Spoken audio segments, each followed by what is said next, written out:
अनिल शाह जी, नेपाल से। राधे राधे महाराज जी। महाराज जी, मेरी माँ को भूतों ने परेशान कर रखा है। मैं उन भूतों पर शासन करना चाहता हूँ, इसलिए मुझे शैतानों का राजा बना दिया जाए। भूतों का राजा? वो तो भूतेश्वर भगवान शंकर है। भूतेश्वर भगवान शंकर, भूतों के ईश्वर, भूतों पर शासन करने वाले भगवान शंकर है। तो मां पर भूत सवार है, और हमारे तो 5 भूत सवार है। पंचभूत नहीं है, पंचभूत नहीं है। अरे एक भूत सवार हो तो तुम परेशान हो जाते हो, यहाँ 5 भूत सवार है। इन पंचभूतों का भूत उतार लो, कोई भूत नहीं है। भूत कभी पंचभूतों को धारण करने वाला नहीं होता। वो वायु, अग्नि और आकाश, इन 3 तत्वों का मिश्रण होकर के ही वो वायु में भ्रमित होता रहता है। वो पंचभूतों को धारण करने वाला नहीं होता। वो कभी कोई रूप कुछ क्षण के लिए, जैसे गोकर्ण जी के सामने कभी भेड़ा बना, कभी अग्नि बना, कभी देवता बना, कभी ऐसे विभिन्न रूप अधोगति को प्राप्त हुआ जीव कुछ क्षण के लिए धारण, और वो उनके सामने प्रकट होता है जो महात्मा होते हैं, क्योंकि वो अपना उद्धार चाहता है। ऐसे प्रकट नहीं होते, और ऐसे स्पर्श नहीं कर सकते, ऐसे आपको सता नहीं सकते। जब आपका कोई कर्म भोग होगा तभी वो आपको स्पर्श कर सकते।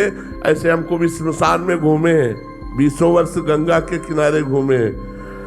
तो अपने कल्याण के लिए संतों के पास से भूत प्रेत आते हैं, या उन जीवों के शरीरों पर आक्रमण करते हैं जिनके कर्म का भोग भोगाना होता है, अब दंड देना होता है। तो हमें लगता है भगवान नाम जप से बढ़कर कोई सिद्धि नहीं है।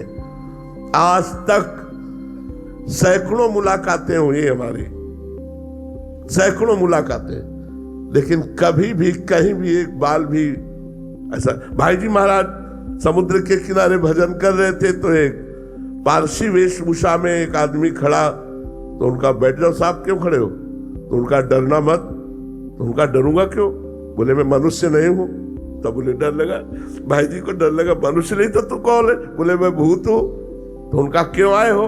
बोले अपना कल्याण कराना चाहता हूं, मेरी तो सामर्थ्य नहीं थी कि मैं आपसे बातचीत कर सकूं, आप जब आप बोले तो मेरे में सामर्थ्य आई। ये भूत प्रेत ऐसे नहीं सताते हैं, कोई कर्म का प्राविधान होता है। यदि आप नाम जप करो और नाम जप करके अपनी माँ को दो तो खत्म हो जाएगा भूत, देख लेना। ऐसे ही भूत योनि से मुक्त हो जाते हैं यार, भूत योनि से मुक्त हो जाते हैं। कितने ऐसे मिलते हैं और बस सीधे कल्याण हो गया, दोबारा उनको भूत योनि में नहीं जाना पड़ेगा, मुक्त हो जाते हैं। भूत योनि से दर्शन, संभाषण, मंत्र जाप मात्र से उनकी भूत योनि मुक्त हो जाती है।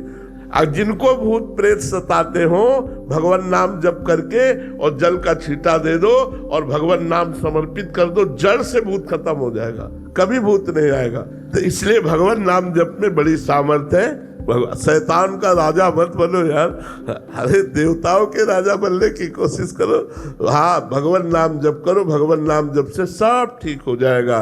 हाँ, जो सुमिरे हनुमत बलवीरा, जो हनुमान जी का क्या भूत पिशाच निकट नहीं आवे, महावीर जब नाम सुनावे। हाँ, तो सोचो जिनके सेवक का नाम लेने से इतनी महिमा है कि भूत पिशाच निकट नहीं आवे, महावीर जब नाम सुन, तो राम राम कहोगे तो क्या हो जाएगा? वो जड़ से मुक्त हो जाएगा, भूत योनि से ही मुक्त हो जाएगा। इसलिए कोई मत डरो, कभी भूत से डरना मत, वो तुम्हारा कुछ नहीं बिगाड़ सकता। वो अपने कल्याण के लिए तुम के पास आता है कि कोई राम सुना दे, कोई कृष्ण सुना दे। कभी भूत आवे राधा राधा राधा, उसका भी उद्धार हो गया, आप निर्भय हो गए। करके देख लेना। हम तो इस स्मशान में भी सोए, गंगा किनारे भ्रमण किए, तो बहुत बार ऐसी मुलाकातें हुए हैं, लेकिन उनका कल्याण हुआ, वो हमें कभी एक बाल बांका भी नहीं हुआ। इसलिए कभी भूत से तो डरो मती, वो अपने आप कुछ नहीं करेगा, कभी नहीं करेगा।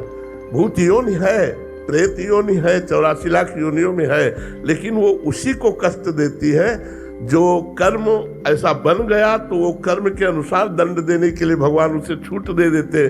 भूत को ऐसा थोड़ी वो किसी के भी ऊपर चढ़ जाए, जिसे भगवान इशारा कर देते उसी के ऊपर जाएगा, अन्यथा नहीं।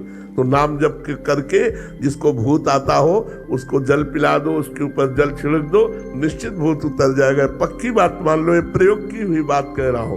तो ऐसा कर लो और शैतान का राजा बनने की कोशिश मत करो भैया, भगवान के दास बनने की कोशिश करो।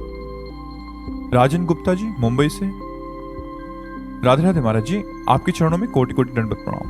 महाराज जी, पूज्य श्री भाई जी के वचन है कि अनुराग का मार्ग सुगम है, किंतु पतन से बचने के लिए साधक को वैराग्य रूपी कैंची हमेशा साथ रखनी चाहिए। महाराज जी, इसको थोड़ा सा समझना चाहते थे कि जब तक शब्द, स्पर्श, रूप, रस, गंध, इसी में संपूर्ण सृष्टि के भोग है, इन भोगों की भोगने की इच्छा है, तब तक भगवत मिलन की इच्छा प्रकट ही नहीं हो सकती। और जब तक भगवत मिलन की लालसा नहीं, तो प्रेम की बातें करना केवल हो सकता है। प्रेम प्राप्त होना बहुत दुर्लभ वस्तु है। किस लिए दुर्लभ वस्तु हो गई? इसलिए दुर्लभ वस्तु हो गई कि भोगों का त्यागना कठिन है। हम तो भगवान के सहज अंश हैं, अपने अंशी अपने प्रीतम से प्यार करते हैं, करते थे, करते रहेंगे, पर हम उनको न जानने के कारण उन्हें विषय, पदार्थ, व्यक्ति के रूप में आज हम देख रहे हैं। जब सर्वत्र हमारे प्रभु विराजमान हैं, तो हम प्रभु से ही प्यार कर रहे हैं। जैसे बेटे से प्यार कर रहा है तो प्रभु से प्यार कर रहा है। जहां प्रभु अंतर ध्यान हुए तो बेटे के शरीर को जला दिया, बेटे के प्रिय शरीर को गाड़ दिया। तो प्यार किससे कर रहा था? उसी प्रभु के स्वरूप से ही तो प्यार कर रहा था।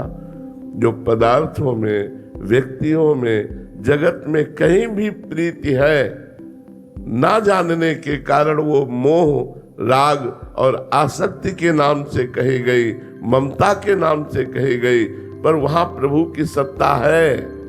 ना सतो विद्यते भाव, ना भाव विद्यते सता। सत का कभी अभाव नहीं है और असत की सत्ता नहीं है। पर माने हुए तुम्हारे राग को जब तक विवेक के द्वारा त्याग नहीं किया जाएगा, तब तक अनुराग नहीं प्रकट हो सकता।